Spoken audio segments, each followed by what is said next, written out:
kita, pemimpin-pemimpin muslim, Allah Subhanahu wa taala jadikan kepada kita itu sebagai rahmat, Pak, atas kita. Kenapa? Akan diterbitkannya, ditegakkannya hudud, tegakkannya hukum-hukum Islam, agar ditegakkannya amar ma'ruf nahi munkar, agar dia bisa menolong orang yang dizalimi, agar dia bisa menolong orang yang dizalimi dan menjaga keamatan. Maka hadza min rahmatillahi azza wa jalla, wa sahabatu lamma tufiya Rasul sallallahu alaihi wasallam lam yadfanuhu hatta bay'ahu imamahu. Maka ini termasuk rahmat Allah Subhanahu wa taala. Kepemimpinan itu, kita ada pemimpin saja, ada yang memimpin kita, itu termasuk rahmat Allah.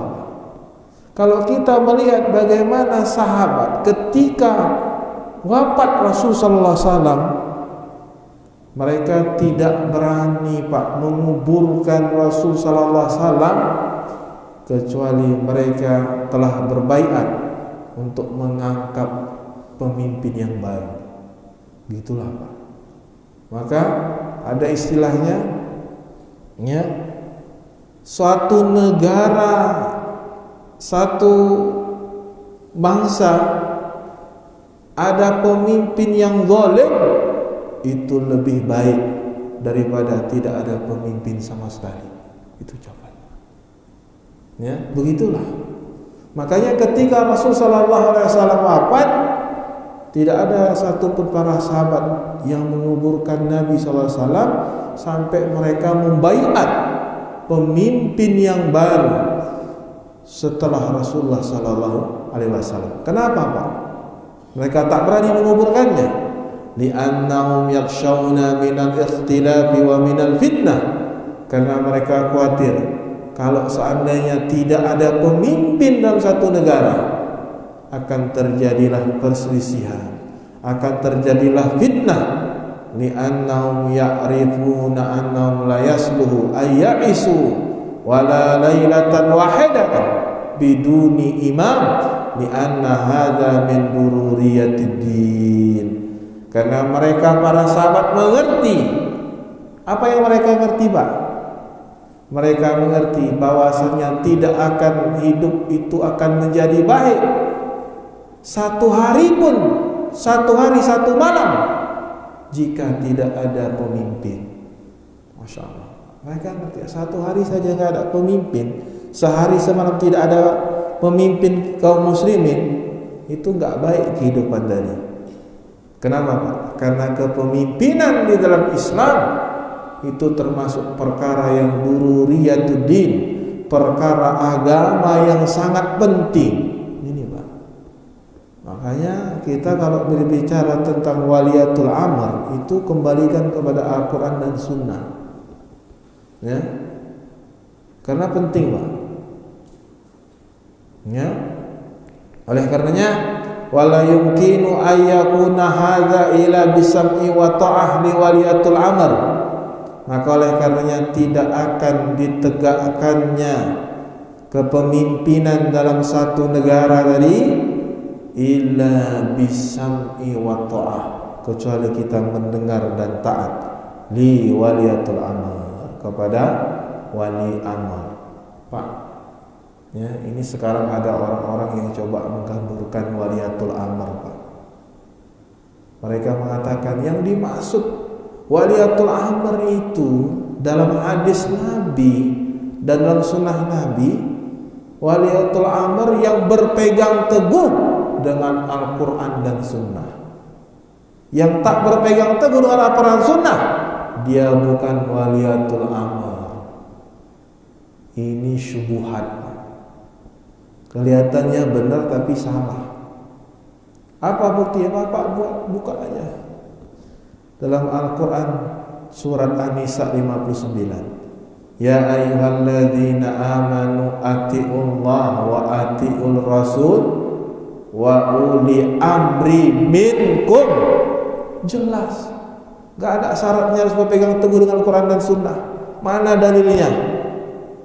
Wahai orang-orang yang beriman, taatlah kepada Allah, taatlah kepada Rasul. Wa uli amri minkum, dan pemimpin dari kalian. Berarti pemimpin dari kalian ada syaratnya. Allah katakan sebagai teguh dengan Quran dan Sunnah. Ada enggak? Jelas Al-Quran. Wa uli amri minkum, pemimpin di antara kalian. Siapa pemimpin kita yang memegang teguh dengan Quran dan Sunnah? Coba anda tanya. Gak ada. 100 pertama aja ya ikhwan. Pemimpin-pemimpin yang berpegang teguh dengan Al-Quran 100 tahun saja kata para ulama. Dari mulai zaman sahabat, dari mulai Rasulullah, sahabat, tabi'in. Setelah itu tidak ada yang berpegang teguh dengan apa? Dengan Quran dan Sunnah. Muncul raja-raja. Raja ini, dinasti ini, ya kan? Khalif dinasti ini, dinasti Umayyah, dinasti ini, dinasti. Tidak ada Pak yang berpegang teguh Al-Quran sekolah dengan mutlak Pak. Tidak ada. Kecuali 100 tahun pertama. Ya, ini banyak ditanyakan.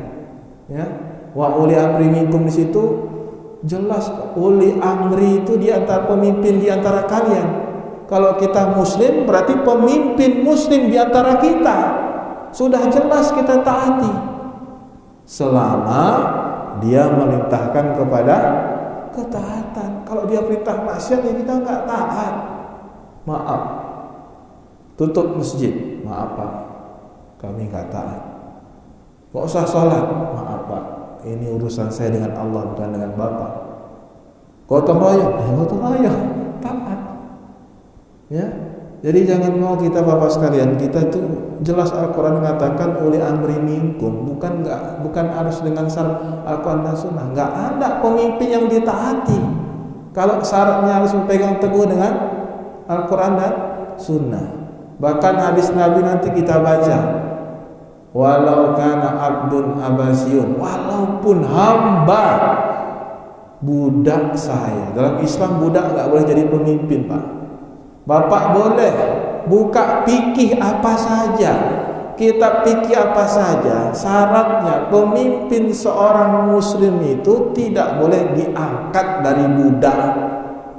Tapi kenapa Rasul mengatakan walaupun yang memimpin kalian sebagai budak?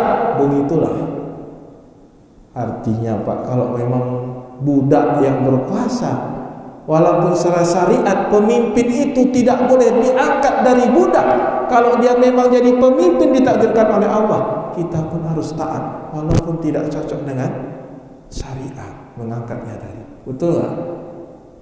Ya kan? Betul. Ini Pak, ini bahaya kalau kita bermain-main di sini Pak. Ya, kalau kita tidak betul-betul kembali kepada para ulama, kacau kita Pak. Ya, Al-Quran sangat jelas mengatakan ba'da ta'atillahi wa ta'atir rasul la bu'da min ta'ati uli amri.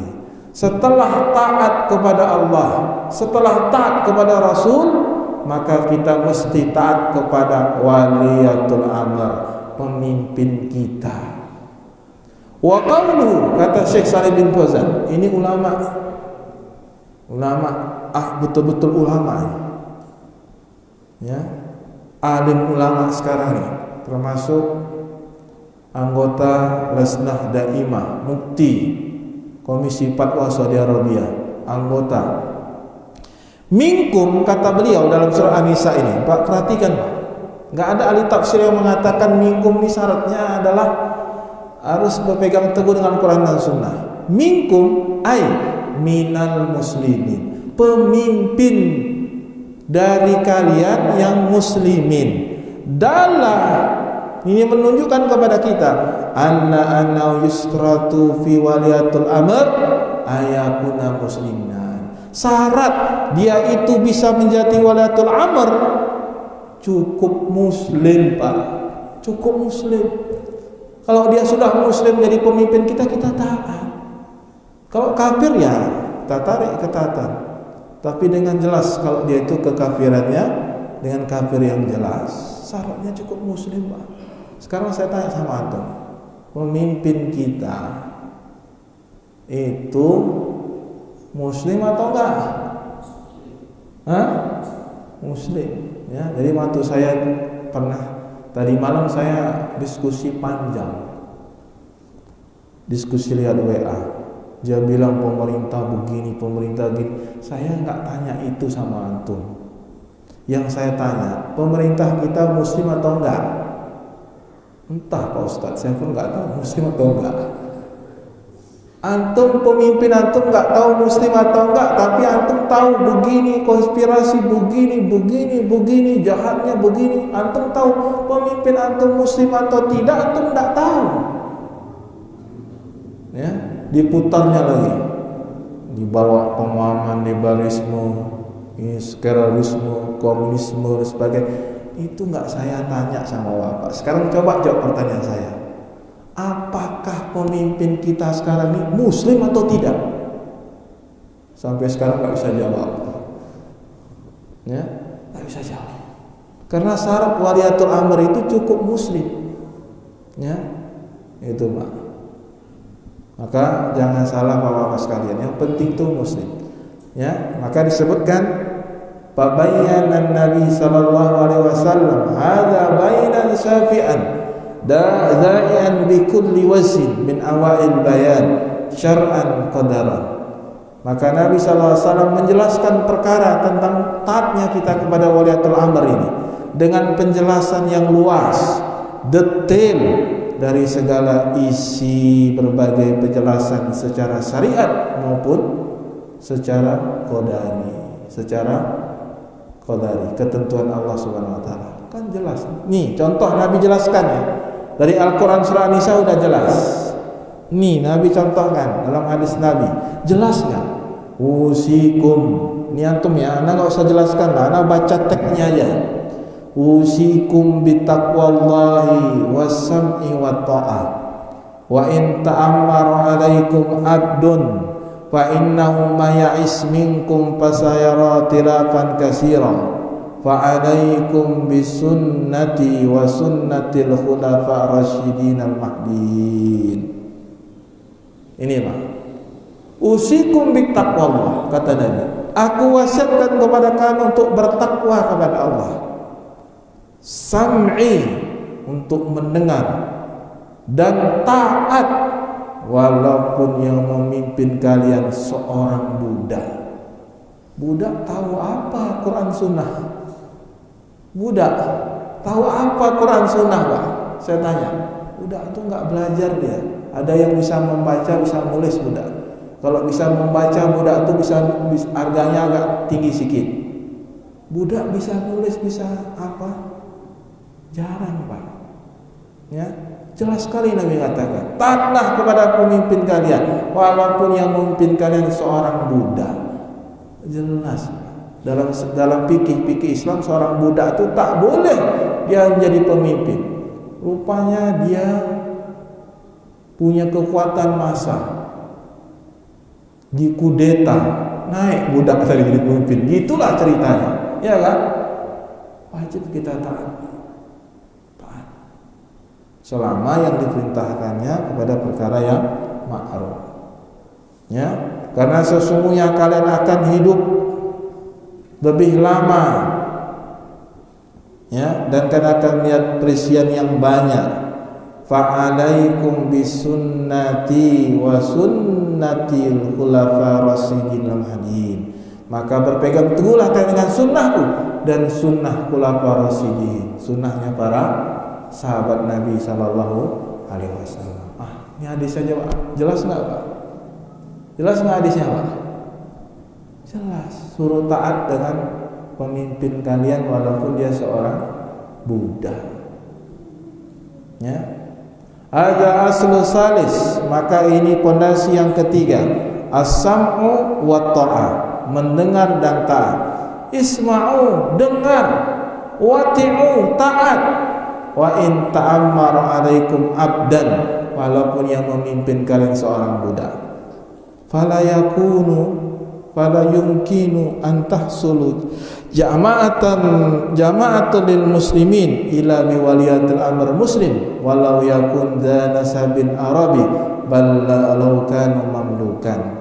Ya, katanya maka tidak mungkin akan dihasilkan persatuan kaum muslimin yang kuat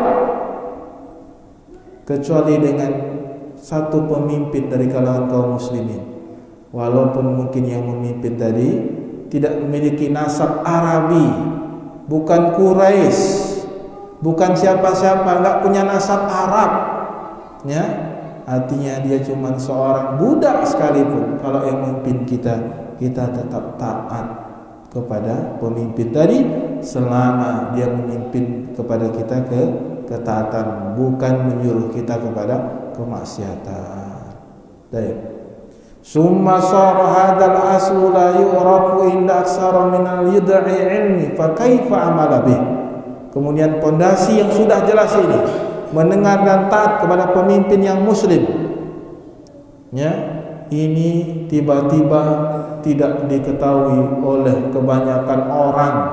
Bahkan orang tersebut ngaku punya ilmu, ya, lalu bagaimana bisa mengamalkannya? Jadi bapak-bapak sekalian, sekarang inilah zamannya. Banyak orang yang tidak paham dengan usul yang ketiga ini, sam'ah dan ta'ah. Bahkan ini Pak, ini termasuk i'tiqad Ahlussunnah wal Jamaah. Keyakinan Ahlussunnah wal Jamaah, sam'ah wa ta'ah dengan waliyatul amr, ya. Maka jamaah rahimani wa rahimakumullah, ya, muncullah di zaman sekarang ini kebanyakan orang-orang, ya, yang mereka itu tidak tahu tentang perkara sam'ah wa ta'ah.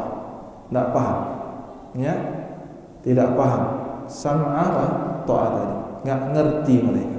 Padahal mereka mengaku diri mereka berilmu, ya. Wa ma laha min fadlin wa ma laha min hamiyatin. Mereka tidak mengerti permasalahan mendengar dan taat tadi kepada pemimpin kaum muslimin. Lalu bagaimana orang-orang awam itu bisa memahaminya, mengamalkannya? Kalau orang yang berilmu saja tidak paham, ya, tidak paham tentang yang demikian ini, bagaimana orang awamnya tentang mendengar dan taat kepada waliyatul amr ini tadi, ya. Fasara syuja' alladhi ya'muru bil ma'ruf wa yanha 'anil munkar indahu walladhi la ta'khudhu fillahi lawmatul tala'im indahu huwa alladhi yukhriju 'ala al-imam al-muslimin wa yakhla'u yadu ta'ah wa yunadi bi sawrati 'ala hukamil muslimin bi mujaridil husuli khata'in minhum aw ma'siyati la tasilu ila haddil kafir. Maka, ya, Bapak sekalian, maka muncullah orang-orang yang tidak paham dengan sam'ah wa ta'ah kepada pemimpin-pemimpin kaum muslimin ini. Maka muncul orang-orang pemberani, gak ada ilmunya, gak ada apanya, gak tahu. Muncullah orang-orang yang pemberani, yang mereka itu melakukan ahmar ma'ruf nahi mungkar, tidak peduli dengan celaan para pencela. Menurut mereka, orang yang keluar menentang pemimpin kaum muslimin, mereka keluar menentang pemimpin kaum muslimin. Kadang-kadang yang dibuat oleh pemimpin kaum muslimin itu ada kezaliman, memang ada kesalahan, tapi kesalahan itu tidak sampai pada tingkat kekafiran, ya. Maka mereka keluar memberontak, melepaskan diri dari ketaatan kepada pemimpin-pemimpin kaum muslimin tadi. Maka ini bapak-bapak termasuk hal yang keliru dan salah. Wasara hadis majalis tilawat muhadarah. Maka muncullah hal tersebut mengkanter pemerintah, ya, di majelis-majelis, di dakwah-dakwah, di ceramah-ceramah, terus mencari-cari kezinkiran para ulama-ulama, para pemimpin-pemimpin. Akibatnya apa Pak? Kalau udah seperti itu keadaannya seperti zaman sekarang ini, akibatnya kondisi berubah menjadi perpecahan dan menjauhi rakyat daripada pemimpin. Bapak lihatlah sekarang, pemimpin kita itu sulit mendapatkan kepercayaan rakyat, ya. Dianggap pemimpin kita suka bohong, betul tidak? suka zalim, betul tidak? Jadi rakyat udah nggak percaya lagi dengan pemimpin kita sekarang.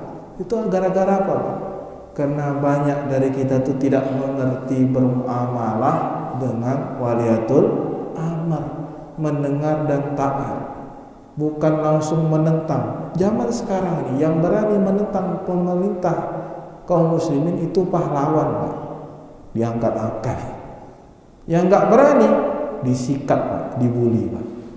Makanya oleh karenanya Bapak-bapak sekalian, tidak boleh demikian. Selama mereka tidak berbuat kekafiran, maka tidak boleh kita mencabut ketaatan kita kepada pemimpin kaum muslimin. Maka Bapak-bapak, ini usul yang ketiga sudah selesai. Mungkin ada yang bertanya, silakan.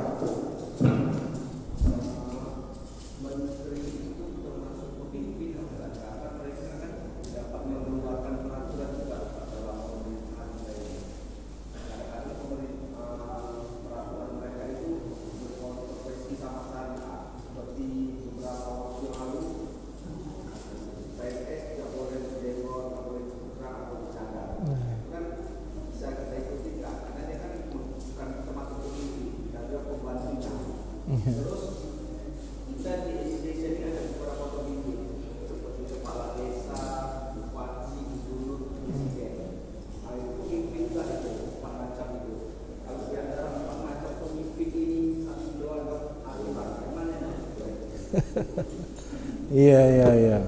Pertanyaannya bagus sekali ya. Ya, memang dah disiapkan apa?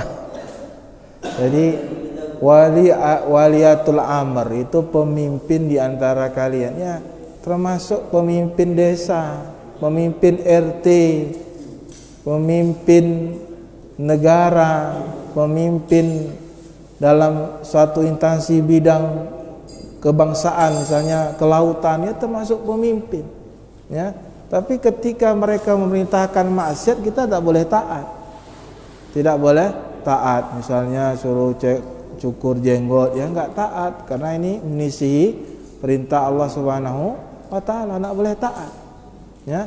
Artinya mereka ada berbuat kezaliman, ya kan? Ada berbuat kesalahan. Namun kezaliman mereka tadi ini, yang mereka buat tadi yang seperti antum katakan, tidak mengantarkan mereka keluar dari Islam. Betul tidak? Betul enggak? Artinya kalau mereka tidak keluar dari Islam, mereka masih pemimpin muslimin. Pemimpin muslimin tadi, kalau dia masih pemimpin muslimin, tidak boleh kita mencabut ketaatan kepada mereka, apalagi melawan, menyebutkan aib-aib mereka, membongkar di kantor-kantor, di majelis-majelis, itu tak boleh, karena mereka masih muslim. Jadi nanti ada pembahasan kita, bagaimana kalau kita lihat kezaliman, ada diatur dalam kitab-kitab para ulama, cara menasihati ulama. Cara menasihati pemimpin itu tadi bagaimana? Nanti saya sebutkan, nanti kita jelaskan. Kalau mereka buat kesalahan, nasihatinya bagaimana, ya, macam mana adabnya, bagaimana, itu diatur dalam kitab-kitab fikih yang jelas, Pak, insyaallah taala. Ya. Jadi kalau yang demikian tadi, mana yang kita taati, ya, selama mereka itu tadi berseberangan, yang kita taatilah yang paling tinggi, yang paling berkuasa, yang kita taati, ya kan? Tidak yang di bawahnya lagi. Yang kita taati, kalau terjadi kontradiksi, ya kan, taatilah yang paling berkuasa, yang paling tinggi dan paling besar wewenangnya dalam kepemimpinan tersebut. Mungkin ada lagi, Pak? Silakan.